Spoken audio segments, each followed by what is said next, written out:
Welcome to Securing America with me, Frank Gaffney, the program that's a kind of owner's manual for protecting the country we love against all enemies, foreign and domestic, to God's glory and that of his kingdom.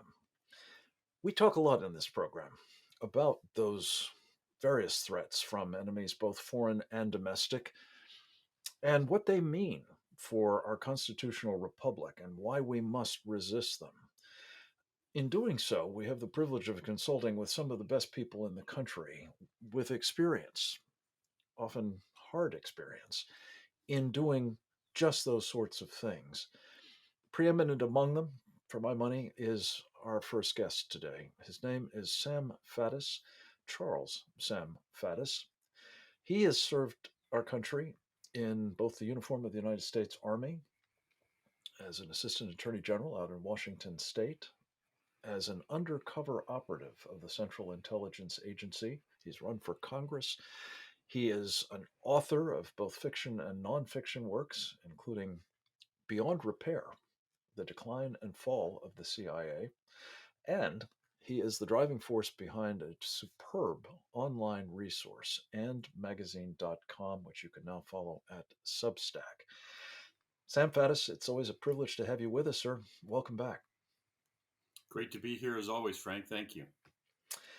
A lot to talk about with you, Sam. You have been very clear eyed, in particular, about one problem that, in a way, is evidence of a much larger set of problems. And let's start with the macro.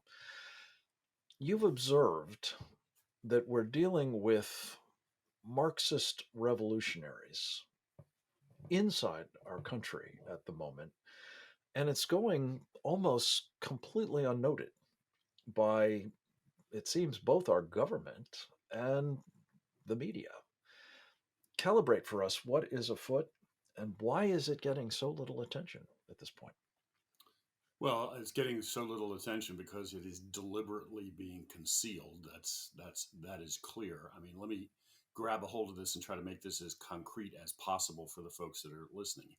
If you go online, you're going to see there's a group called Rise Up for Abortion Rights, which is taking point on orchestrating all of these actions that are occurring all over the United States in anticipation that Roe v. Wade's going to be overturned. Okay. Rise Up for Abortion Rights is a creation whole cloth of an organization called Refuse Fascism. By that, I mean, think of two businesses that are operating out of the same storefront, same P.O. box, and all the same principles. That's exactly what you're talking about. Rise Up for Abortion Rights and Refuse Fascism are exactly the same thing. Refuse Fascism is in turn a creation of, controlled by, manned by an organization called the Revolutionary Communist Party USA. This is not inference. You can go online and in short order determine this. And in fact, the RevComs, as they call themselves, these revolutionary communists, have openly bragged about creating Refuse Fascism.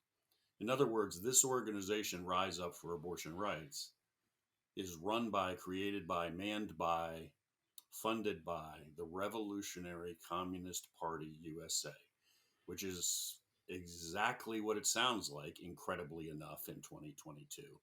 It is an old school Maoist communist party. You can actually read their constitution online. They're very proud of it for what they envision for the future of the United States. And if Mao Zedong himself wrote it, it would be exactly the same. It is an old school, straight up communist takeover of the United States.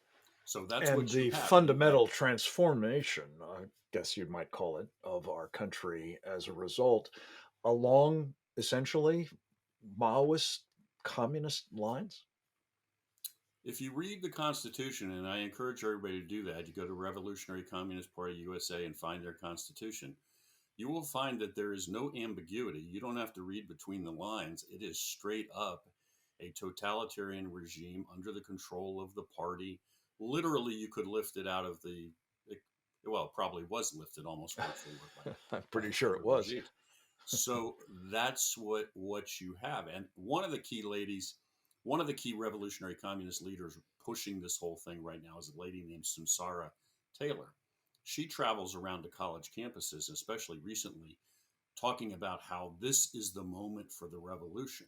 And Mm. one of the things she says repeatedly is, but to stage the revolution. And by the way, revolution is used in the most literal sense by this lady. This is not a metaphor for Mm. anything else. She means a true revolution. She says, to have the true revolution, we have to have a crisis that shakes the nation to its foundations. Mm. So that here's the crisis. I mean, that's the key to success. And the crisis basically is this idea that abortion will be no longer available on demand everywhere up to the moment of birth in some Absolutely. cases. And they're going to parlay this into not just, election opportunities and votes for pro abortion candidates, but you're talking about them actually trying to take this via violence in the streets into the kind of ultimate revolution and overthrow of our country. And again, nobody is raising a flag about it other than your good self and a few others of us. Yeah, and as incredible as that sounds, that is absolutely literally true. And again, you know, Unbelievable. what is happening here is being done by a party whose intentions are as crystal clear as you could imagine. If you start reading the Constitution of the Revolutionary Communist Party USA, about two paragraphs into it, you'll be like, I don't really need to read anymore. I got it, guys. Very clear, very obvious. I feel like you're hitting me in the head with a hammer over and over and over. Yeah. Got it. You Totalitarian communist government in the United States. right.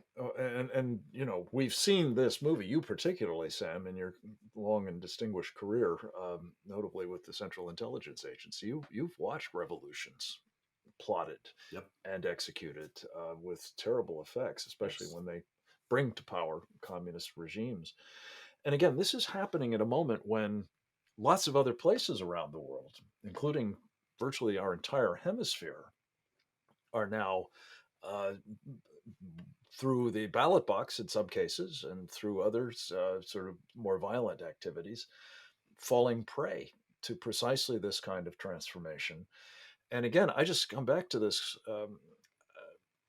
basic question. I grew up uh, working for Scoop Jackson, a prominent Democrat from out in the Right. part of the world we used to operate, Washington State.